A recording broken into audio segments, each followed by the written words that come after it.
All right, let's go. Number 12, the Desert Preserved Pear. In 2019, a Libyan antiquities survey team working near the old Gazala battlefield line found a pair of British Army boots sitting upright in the sand, partially exposed by wind erosion. They were still laced. They looked almost new. The Gazala line was the site of one of Britain's worst defeats of the entire war. In May and June of 1942, General Neil Ritchie's Eighth Army was outmaneuvered by Rommel's forces across the northern Libyan desert, and more than 33,000 Commonwealth troops were marched into captivity in the weeks that followed. Men passed through this ground in enormous numbers, and many of them left pieces of themselves behind. What the survey team found was not remarkable by the standards of what the desert does to time. The Sahara's extreme aridity, its near-zero humidity and brutal heat, creates one of the most effective natural preservation environments on Earth. Leather, denied the moisture that feeds decay, can survive for decades in conditions that would destroy it elsewhere in months. The boots had barely cracked. No remains were found nearby. No dog tags, no personal effects, no indication of who had worn them or why they had been left here, standing upright, facing in the direction of the coast. The survey team photographed them and reported the find to Libyan heritage authorities. The boots were catalogued, measured, and noted as British Army General Service Pattern, Standard Issue 1939 to 1945. The desert had preserved them perfectly and told us nothing at all. In one of history's most chaotic defeats, tens of thousands of men were separated from everything they owned. Whether their owner walked away from these boots, or was the one who never walked again, the sand has kept that secret for 80 years. Number 11. The Frozen Pear. In the early 2000s, retreating glaciers on the Adamello Massif in northern Italy began releasing soldiers they had held for nearly 90 years. Among the first items to emerge from the ice on the Adamello Glacier in the Trentino Alto Adige region was a pair of leather boots, laces still knotted in a double bow, the leather stiff but intact. The Adamello front was part of what historians call the White War, the brutal high-altitude campaign fought between Italian and Austro-Hungarian forces from 1915 to 1918, often at elevations above 3,000 meters. Historians estimate the campaign claimed somewhere between 100,000 and 150,000 combat casualties. A further 60,000 soldiers from both sides died not from enemy fire, but from avalanche, cold, and altitude. The mountains simply swallowed them. Glacial preservation is among the most complete forms of natural conservation known to archaeology. Ice excludes oxygen, stopping decomposition almost entirely. A man consumed by a glacier in 1917 can emerge a century later with his uniform intact, his equipment identifiable, and his last posture preserved. The Italian military and heritage bodies have coordinated glacial recoveries on the Adamello since the 1990s, returning hundreds of soldiers to documented graves. What stopped researchers at these particular boots was the knot. A double bow is the knot a soldier ties when he knows he will be on his feet all day, a small, practical act of care for a body that's still expected to keep moving. The glacier preserved that expectation alongside the boots themselves. He was eventually identified from a regimental tag found frozen inside his tunic. He was 23 years old.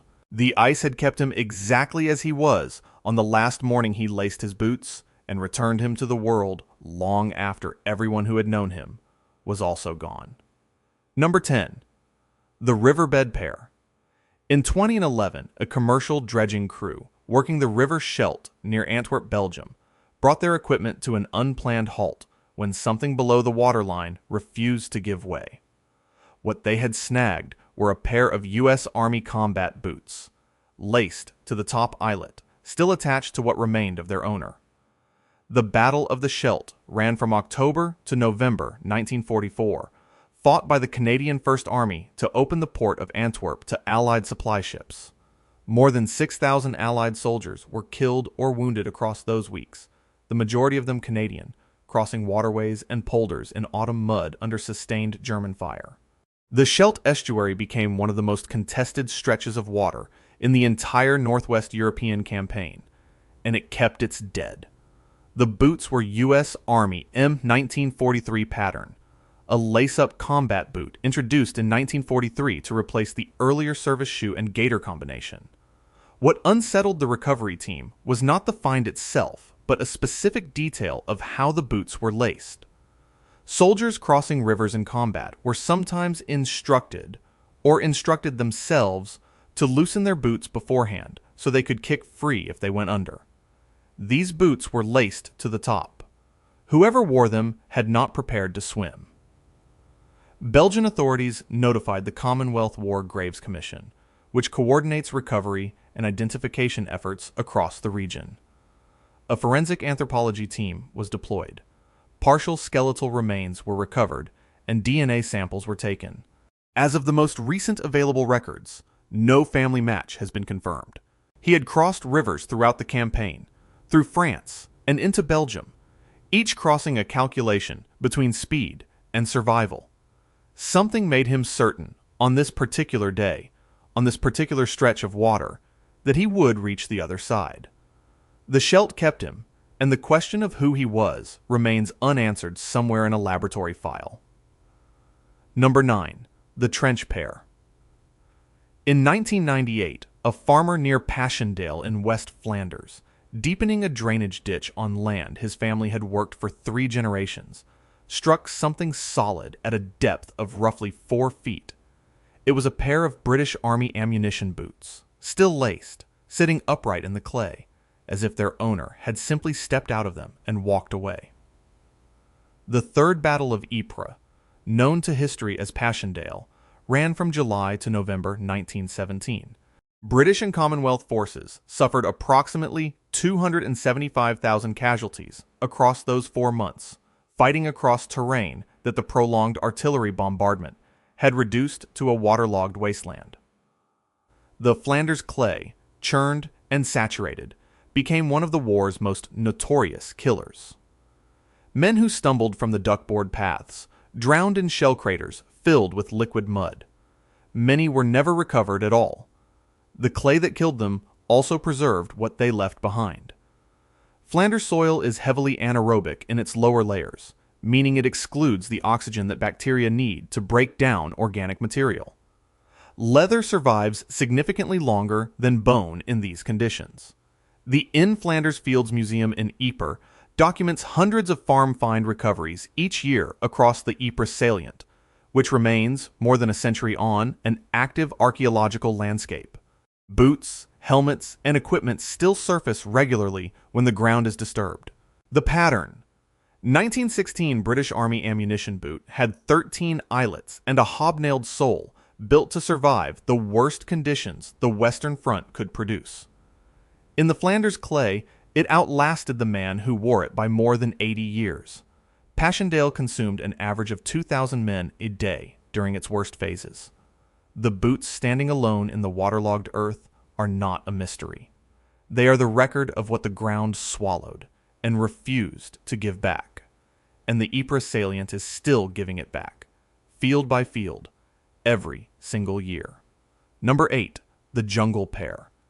In 2015, a British-led recovery team, pushing through dense secondary jungle in Myanmar's Sagaing region, found the remnants of a collapsed lean-to shelter in a clearing that showed no signs of having been disturbed since the 1940s. Inside the shelter, arranged neatly against a rotted wooden support, was a pair of British Army boots, laced, side by side. The Burma campaign ran from 1942 to 1945 and was among the most physically grueling theaters of the entire war. The Chindit operations, deep penetration columns launched into Japanese-held jungle under Brigadier Ord Wingate in 1943 and 1944, sent thousands of men hundreds of miles from any support, navigating terrain that the heat, the rain, and disease made nearly as lethal as the enemy. The Joint Casualty and Compassionate Center, the British government body responsible for overseas recovery cases, lists hundreds of Burma campaign soldiers as having no known grave and no confirmed location of death. Jungle conditions are among the most hostile environments on Earth for preservation. Heat and humidity accelerate the breakdown of organic material, and fungal activity works quickly on leather and cloth. Finding boots in any condition after 70 years in Burmese jungle is unusual. Finding them arranged neatly is something else entirely. The arrangement is what the recovery team could not explain. Placed side by side, facing outward, inside a structure someone had built for shelter, the boots had not been left by a man who fell. They had been placed there, either by the soldier himself before he died, or by someone who witnessed his death and arranged what remained of him with whatever dignity the jungle allowed. In a campaign where thousands of soldiers were listed simply as died on operations, with no location attached, whose last act of tidiness was this, and who put those boots where they would be found. And why did no one ever come back to say so? Number 7. The bunker pair. In 2009, German heritage surveyors entered a sealed concrete bunker on the former Siegfried Line in the Hurtgenwald, the Hurtgen Forest of North Rhine-Westphalia, and found it largely undisturbed since 1945.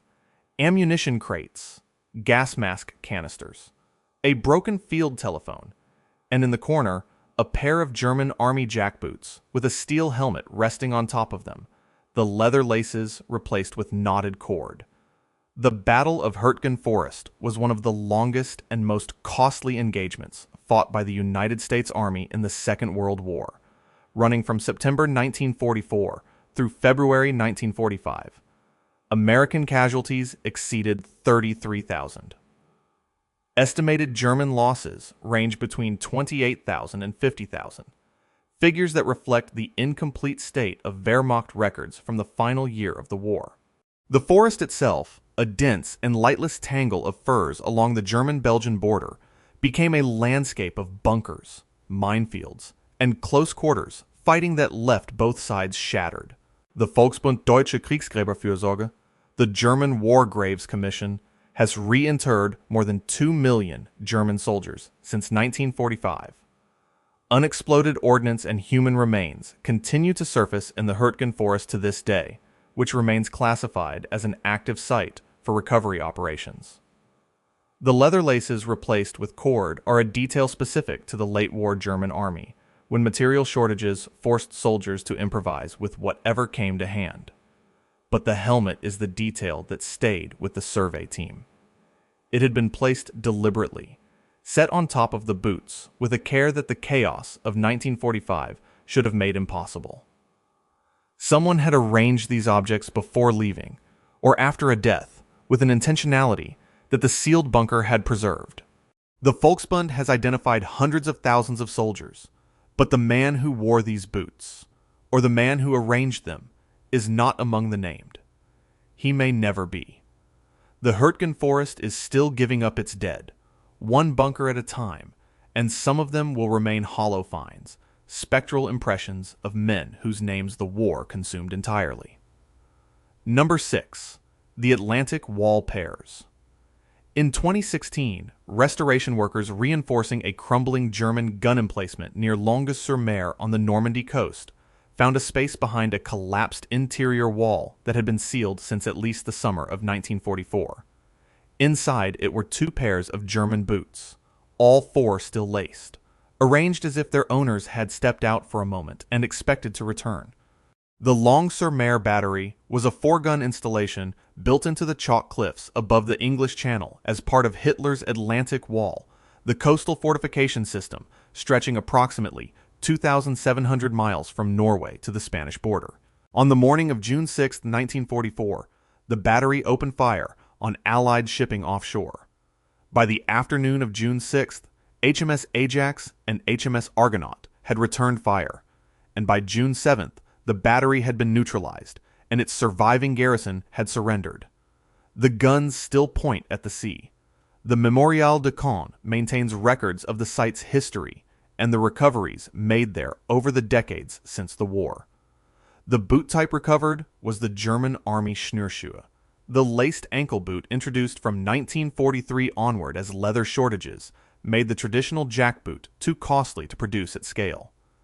Two pairs meant at least two men had shared this space. Both pairs had been removed, which meant both men had expected to rest, not to die. Two pairs. 4 boots. 4 laces still tied. The workers who found them stood in that sealed space and understood immediately what they were looking at. The last ordinary act of two men who believed the night of June 6th would end in mourning. There is something in the silence of a sealed room that no open battlefield can replicate. These men heard the fleet offshore. They survived the bombardment. They removed their boots and rested, and the wall closed over them, and the world moved on without ever knowing exactly what had happened in the space behind the stone. Number 5. The Forest Pair.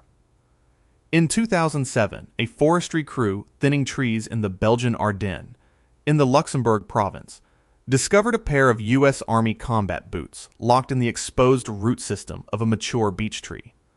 The roots had grown through and around the boots over 6 decades.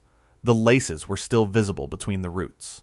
The boots could not be moved without cutting the tree. The Battle of the Bulge began on December 16, 1944, when Germany launched its last major offensive on the Western Front through the dense forests and narrow roads of the Ardennes. It was the largest battle the United States Army fought in the entire Second World War. American casualties reached approximately 75,000 across the 6 weeks of fighting. German casualties were estimated at a similar figure, though incomplete records make precision impossible. The American Battle Monuments Commission lists thousands of unknowns from this campaign, men who entered the Ardennes forest and were never found. Tree root encasement is a documented phenomenon in battlefield archaeology. Roots grow toward moisture and organic material, gradually incorporating objects into the living structure of the tree over decades. The process creates a microenvironment around leather and metal that is partially anaerobic, slowing decomposition while the roots themselves make extraction increasingly destructive. The boots had become, in the most literal sense, part of the forest. What the forestry crew found was not a buried object waiting to be recovered. It was an object the forest had decided to keep. The boots were photographed, their GPS coordinates were recorded, and the crew walked away. The American Battle Monuments Commission was notified. No excavation was carried out. The boots are still there. The tree is still growing. Somewhere in the Ardennes, a beech tree planted after the war has spent 60 years growing through the last place a soldier stood, and the forest has made him its own. A buried, entombed remnant that belongs to the ground now and will not be given back. Number 4. The Eastern Front Pair. In 2013, a Russian volunteer recovery team operating near Rzhev in the Tver Oblast east of Moscow broke through the frozen ground of a field that aerial survey photographs had flagged as a likely burial zone. At a depth of roughly half a meter, they found a pair of Soviet Army boots preserved in the permafrost, laces tied, with a small tin tobacco case tucked inside one of them. Inside the tin, wrapped in a scrap of cloth, was a fragment of a photograph. It was too degraded to identify. The Battle of Rzhev ran from January 1942 to March 1943, a series of grinding Soviet offensives against a German salient that became one of the most costly engagements in the history of warfare. Soviet military historians, working from archives that were suppressed during the Soviet era and only released after 1991, now estimate that the Rzhev salient cost the Red Army between 1.1 and 1.3 million casualties. That figure was hidden for decades. Russia's volunteer search movement, the Poiskovi, has operated since the 1980s and has recovered more than 100,000 sets of remains. An estimated 1.5 to 2 million Soviet soldiers are still unaccounted for in the soil of their own country. The boots were Soviet Army Kurzovy Sapogi, the Kurza boot, a synthetic leather substitute developed as a mass production alternative to genuine leather when the war's demands outstripped the supply of raw material. Millions were issued. Millions were lost. The tobacco tin was the detail that the recovery team kept returning to. Soldiers tucked small objects inside their boots as a matter of habit, keeping dry what the mud and rain would otherwise ruin. It is the instinct of a living man who fully expected to survive, who had something worth protecting, and the presence of mind to protect it. Russia's Poiskovy volunteers have given names back to over 100,000 men since the archives opened. The soldier who tucked his photograph inside his boot, who preserved something of his life against the worst conditions on Earth, is not yet among them. Somewhere in the permafrost near Rzhev, there are still men waiting, and Russia is still finding them, field by frozen field, year after year. Number 3. The Cave Pairs. In 2017, a joint recovery team from the American Defense POW MIA Accounting Agency and the Japanese Ministry of Health, Labor, and Welfare entered a cave system on Peleliu Island in Palau that a partial rockfall had sealed since the Second World War. Inside the chamber, they found scattered equipment, the remnants of a field radio, and 6 pairs of boots, all still laced, arranged in 2 rows against the cave wall.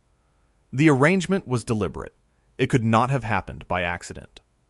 The Battle of Peleliu began on September 15, 1944, when the United States Marines and Army landed on the island expecting a quick fight.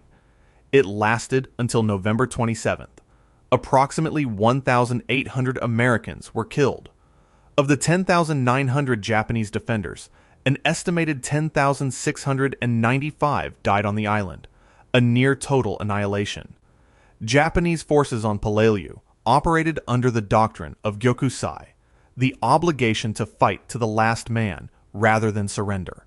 Many died in the cave systems that honeycombed the island's coral ridge, some of which were sealed by U.S. forces using bulldozers and flamethrowers when the fighting made direct assault too costly. 6 pairs in 2 rows is not the aftermath of combat. It is a ceremony. On Peleliu, where the outcome was understood by every Japanese defender before the battle ended, the removal of boots carried a specific weight. It was a preparation. The DPAA and the Japanese ministry continued joint recovery operations on Peleliu. Remains of both nationalities are regularly found. The Japanese government acknowledges that fewer than half of the 2.4 million soldiers who died overseas in the Pacific War have been formally identified. 6 men entered that cave together. They removed their boots together and placed them in 2 careful rows and faced whatever came next in the dark. And no one has found their names. The Japanese government is still looking. The cave kept their boots in perfect order for 73 years, as if waiting for someone to come and understand what had happened there. Number 2. The Sunken Lane Pair. In 2003, archaeologists from the No Man's Land Archaeological Project, excavating a sunken lane near the village of Serres, in the Somme department of northern France, recovered the remains of a British soldier at a depth of 2.5 meters. At his feet, still laced, still paired, were the boots that had carried him to the front on the morning of July 1st, 1916, the single worst day in the history of the British Army. On July 1st, 1916, the British Army suffered 57,470 casualties. 19,240 men were killed. In the sector around Serres, the Sheffield City Battalion, the 12th Battalion of the Yorkshire and Lancaster Regiment, and the Accrington Pals, the 11th East Lancashire Regiment, went over the top within minutes of each other and were effectively destroyed in the first hour of the attack. Both battalions had been raised from volunteers from specific towns and factories, men who had enlisted together and trained together, and they died together on the same 200 meters of ground before most of them had crossed their own wire.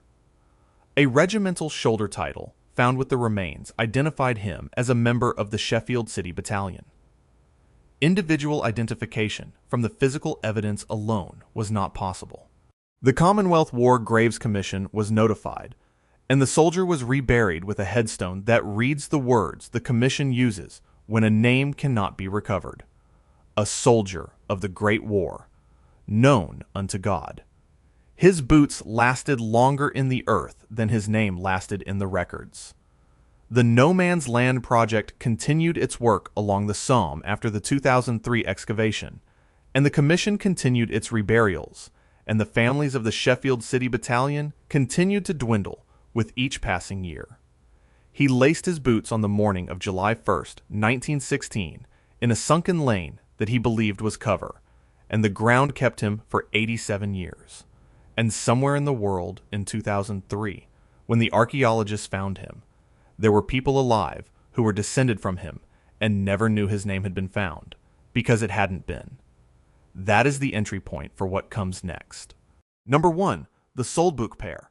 In 1994, a Russian agricultural worker plowing a field outside Volgograd, the city the world knew as Stalingrad, turned his equipment through soil at a depth of roughly 60 centimeters and brought up something that stopped him where he stood.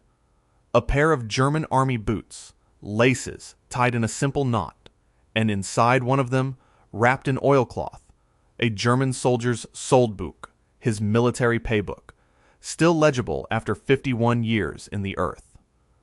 The Battle of Stalingrad ran from August 23, 1942 to February 2, 1943.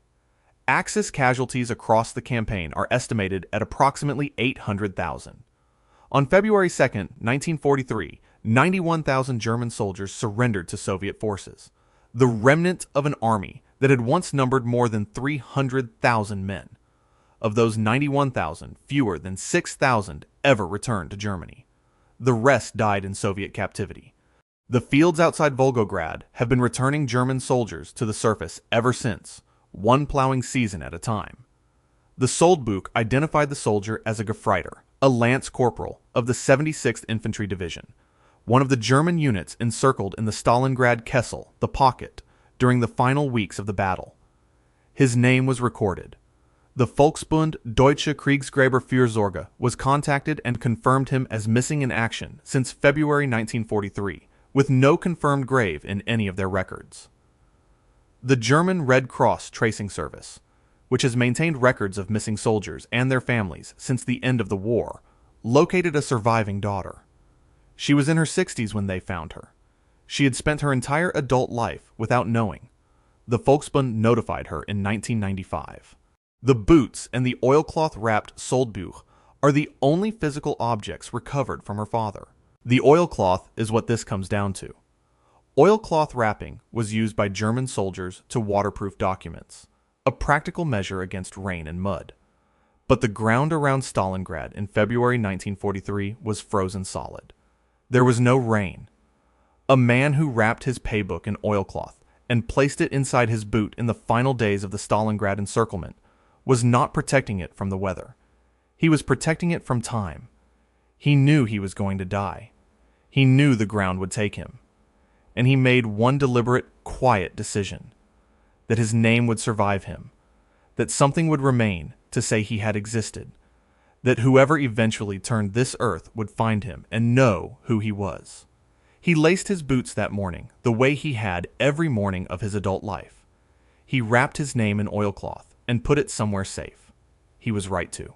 The earth held him for 51 years, and then gave him back, and his daughter held what the ground had preserved of him, and she knew. If you want to see more videos like this, click the video on screen now, and make sure to subscribe.